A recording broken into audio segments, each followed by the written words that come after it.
Praise the Lord! Tayo po ay nasa huling araw ng ating 10-day prayer and fasting. At ang ating pong pag-uusapan ngayon ay victorious faith. At bago ko makalimutan, sa araw na ito ng April 1 at huling araw ng ating prayer and fasting, iniimbitahan ko po lahat ng nag-fasting mula nung unang araw hanggang sa araw na ito na mamayang alas 3, meron po tayong prophetic activation, prophetic blessing sa lahat ng mga nag-pray and fast. At ang aking panalangin, makatanggap tayong lahat ng mga prophetic encouragement from the Holy Spirit. Ma-inspire po tayo.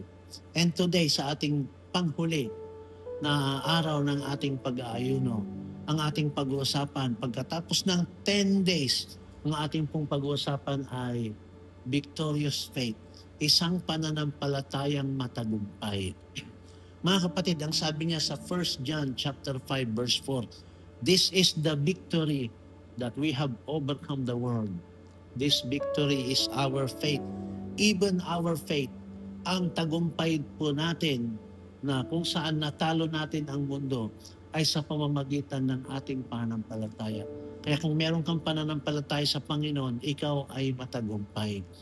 Nagtagumpay na tayo, hindi natin sariling tagumpayan. Tagumpay ng ating Panginoong Jesus.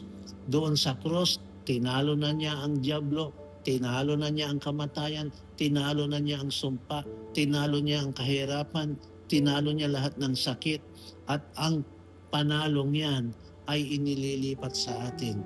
Ipapamuhay natin yan, i-enjoy natin yan sa pamamagitan ng pananampalataya.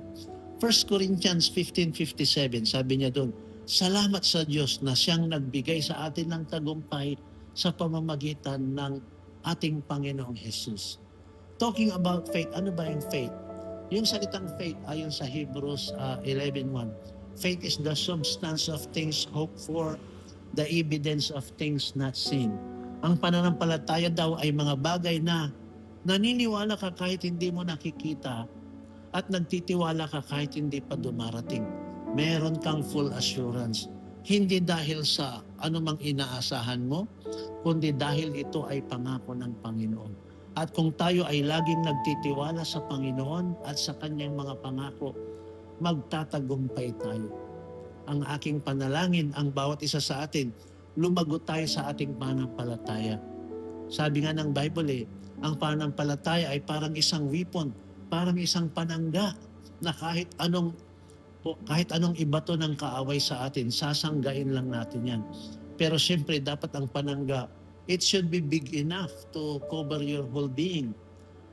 Paano mangyayari yun? Sabi sa Bible, faith comes by hearing and hearing and hearing by the Word of God.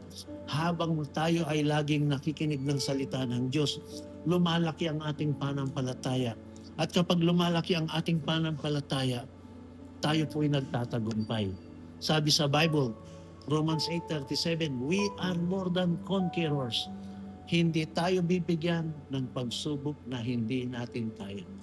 Sa bawat pagsubok na yan, kung yan ay ating pagtatagumpayan, ang kapalit po niyan, it is a promotion to the next level. Kaya nga pag dumadating tayo sa pagsubok, dapat excited tayo.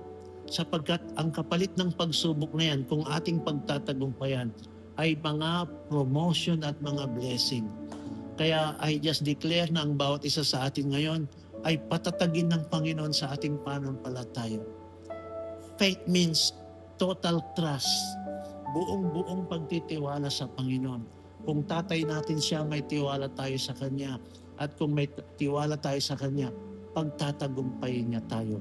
Pagkatapos ng 10 araw na ito, mga kapatid, magtatapos tayo sa araw na ito na punong-puno ng tagumpay, tagumpay na sa Kanya nang gagaling.